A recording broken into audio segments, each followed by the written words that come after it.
What's going on, y'all? What's up? What is up? So, by this time, everyone probably has heard about the motion for a new trial and motion for acquittal. At least everyone that would be interested in R. Kelly, right? And there's been several people who've already covered this material. And I've been trying to gauge whether or not I want to cover this material, and mostly because it's kind of already out there.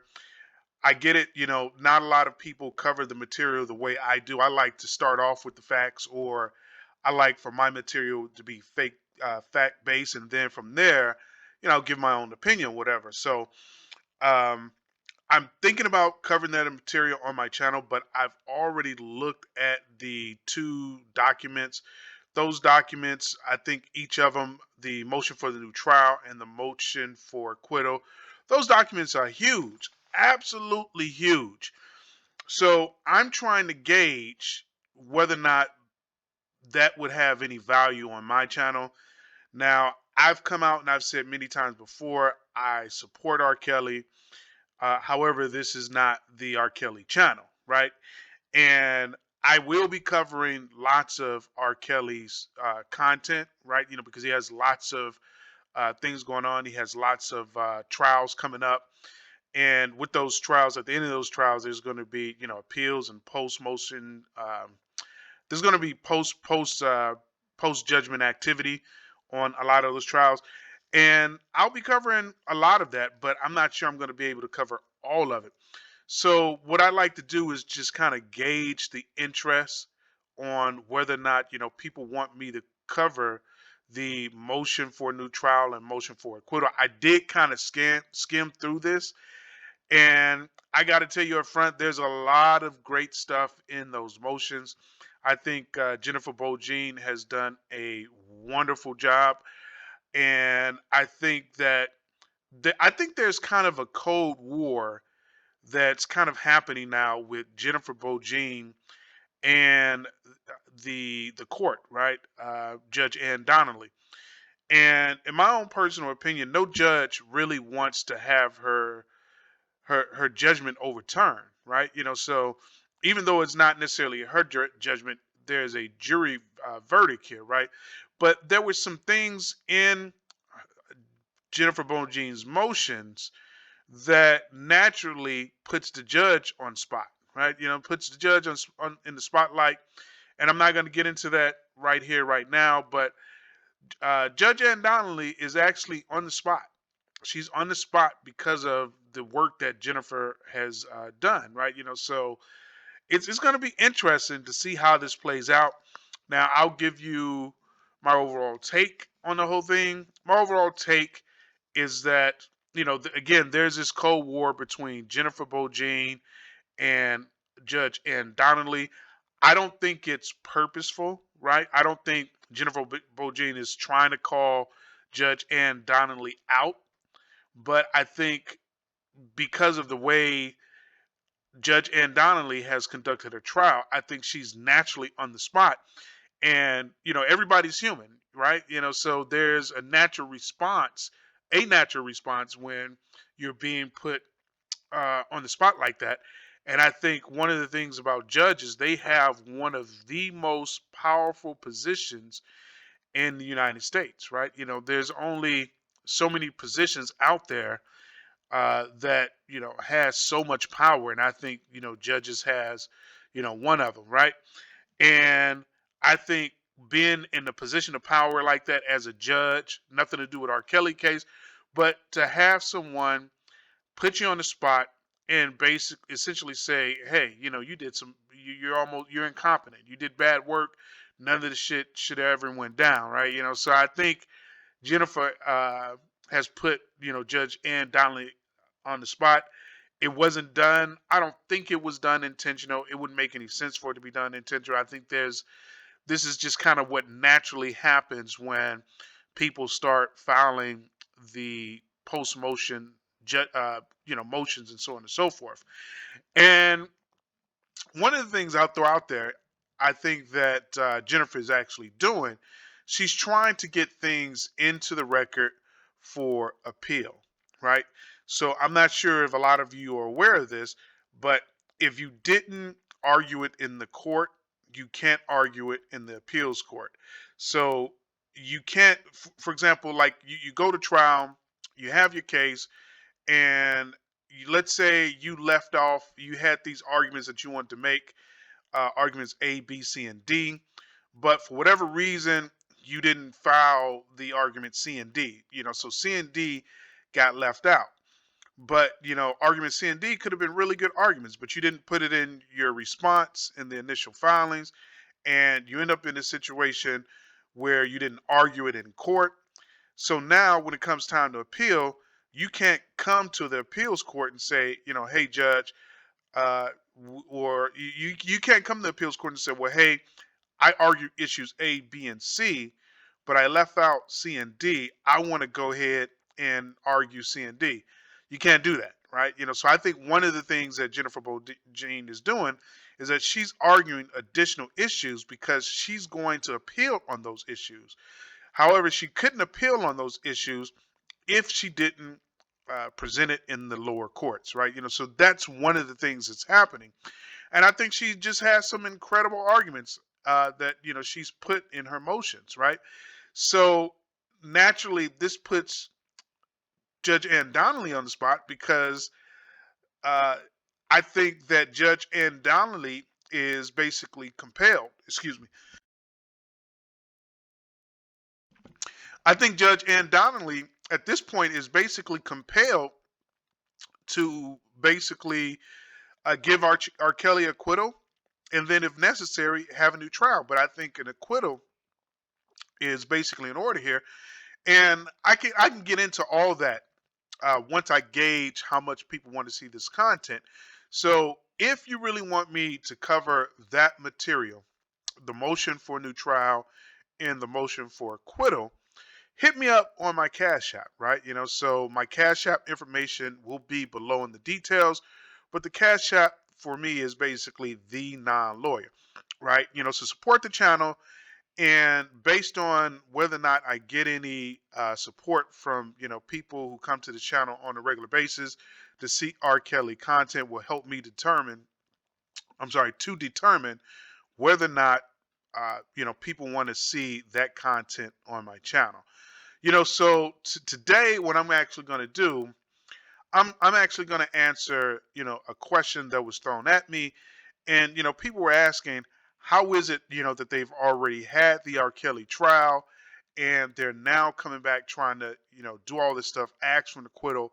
They're trying to ask. They're trying to ask for a new trial. How can they do this? The trial is over, right? So to answer that question, we have to basically look at the federal rules of civil procedure. That's what I like to do. I like to start off with the facts if I can. And when you look at the federal rules, I'm sorry, not civil procedure. I said civil procedure because that's what I read mostly. But this is the federal rules of criminal procedure, right? So this is what we're working with, right? So if you go down to the table of contents, if I can even get to it, you'll see that they have the rules are broken up for certain sections, and then if you get down to the section titled Title 7 Post Conviction Procedures, you'll see that there is a rule. I'm sorry. Actually, it's actually tricky because one of the rules that allows Jennifer Bodine to ask for some of the things she's asking for is Rule 29, motion for a judgment of acquittal, right? And then in the post conviction section, there is Rule 33 that basically sets her up to ask for a new trial. So she's basically going by the book. She knows her stuff, and that's basically what she's using.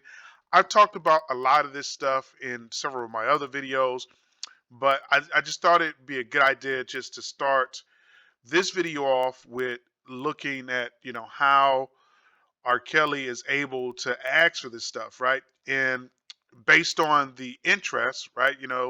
Depending on how many people support the channel, I'll make a final decision on whether or not I want to actually cover, those two motions And again, you guys, you know how we do it over here on this channel. You know what to expect. So based on that, I mean, if you want me to cover those two motions, show some love on the Cash App, the non-lawyer, and we'll go from there. And if you show no love, no big deal. We'll just keep it moving. You know how we do. We keep it moving, and we'll just move on to other things. But if you really want me to cover that content, show some love, because I'm trying to gauge whether or not I actually, whether or not the channel actually wants to see the content. So if we skip on down to page 43, I'm sorry, 33, we'll get a chance to see what the motion for acquittal is all about, right? It's good to look at the facts to see how some of this stuff is laid out, right? Was it 33? Anyway, it's rule 29. Let's see where we're at. All right, 26, 27, bear with me, people, 29. All right, so basically, motion for a judgment for acquittal. This is what's allowing Jennifer Bogine to basically come in and ask for the judge to basically give RKelly an acquittal, right? So it basically says, it is actually confusing, because when I first read it, it looked like you have to ask within a certain amount of time, but there's a section C, what is it, 29C, right after the jury verdict or discharge, time for motion. A defendant may move for a judgment of acquittal or renew such a motion within 14 days after the guilty verdict or after the court discharged the jury, whichever is later, right? And then ruling on the motions, if the jury returns a guilty verdict, the court may set aside the verdict and enter an acquittal. If the jury has failed to return a verdict, the court may enter a judgment of acquittal. And then it says no prior motion required. The defendant is not required to move for a judgment of acquittal before the court submits the case to the jury as the prerequisite for making such a motion after jury discharge, right? So that's basically it. So based on Rule 29, you can ask for an acquittal, right? You can ask for the judge to take that judgment, set that judgment to the side, and or basically acquit RKelly, right? And that's basically what she's doing. And again, she gives some very compelling reasons. I think that Judge Ann Donnelly really has no choice but to either acquit RKelly or give him a new trial. And when we look at Rule 33, we get into how she's at Jennifer Bogine or RKelly is able to ask for the new trial. So when we look at Rule 33, it's hiding from me. Where are you, Rule 33? 32, 1. 1 second here, people. This is really down here somewhere, huh?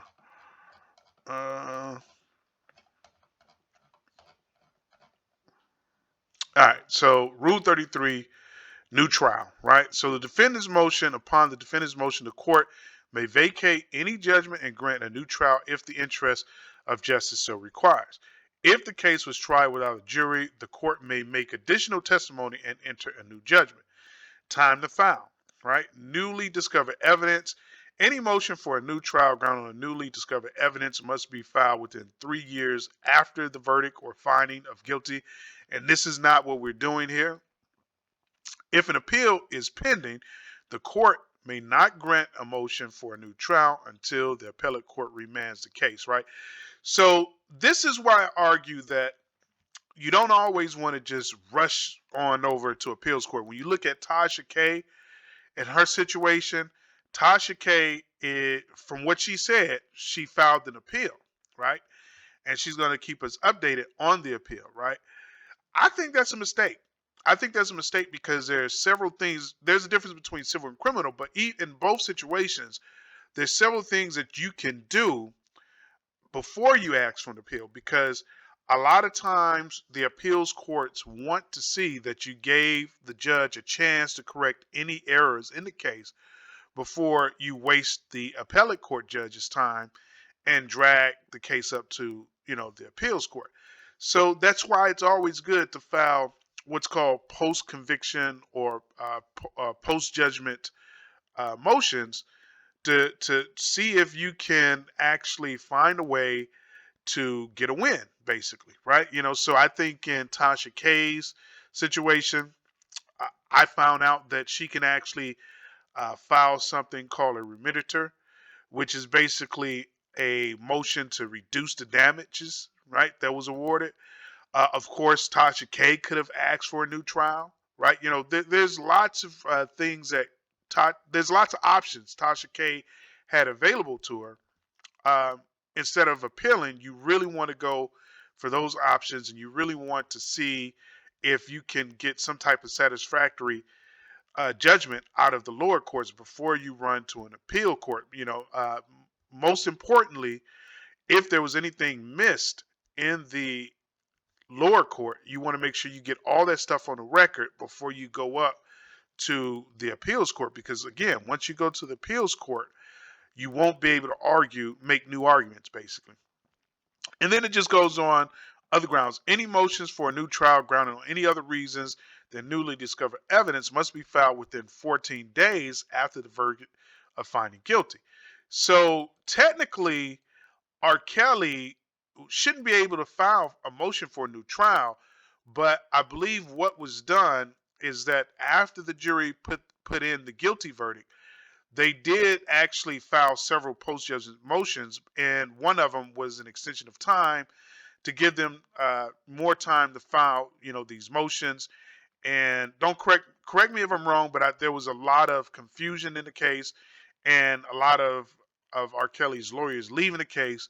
So I think at some point when he hired Jennifer Bogine, she came in, and one of the first things that she filed was a motion extension of time to file post judgment motions. I'm a little worried on the facts here, but I did cover this in another video. I can't remember which video it is. If I find it out, tagging onto the end of this video. But she filed several post judgment motions. I think it's actually in the video about Deverell Canick, right? Or maybe even Jennifer Bogine. But I did cover it. But if memory serves me correctly, she filed several motions. One of the motions being motion for extension of time. And basically, she didn't want the clock to run out on her chance to file a motion for a new trial. And again, I think she's filing the motion for new trial and motion for acquittal because there were several things that were missed in the trial, and she's getting those things on the record. I'm not going to spoil the potential next video here, right? But I even said it in the other video, right? There's several things that were missed, and like I said, the motions that she filed were really juicy, really good information, really good reasons on why they need to just go ahead and let this man go as it pertains to the New York case. But again, I don't want to spoil the potential videos, and you guys let me know if this is content you want to see. Excuse me. If this is indeed content you want to see, cash at me to support the channel, the non-lawyer. If this is not content that you want to see on the channel, no worries. No need for any, support of the channel as it pertains to, those two videos. We'll just keep it moving. We'll make other videos, right? So you guys let me know what you want me to make next. Show some love on the Cash App. Otherwise, we'll keep it moving. I'll just randomly pick something. That's it for this video. Please like, share, and subscribe.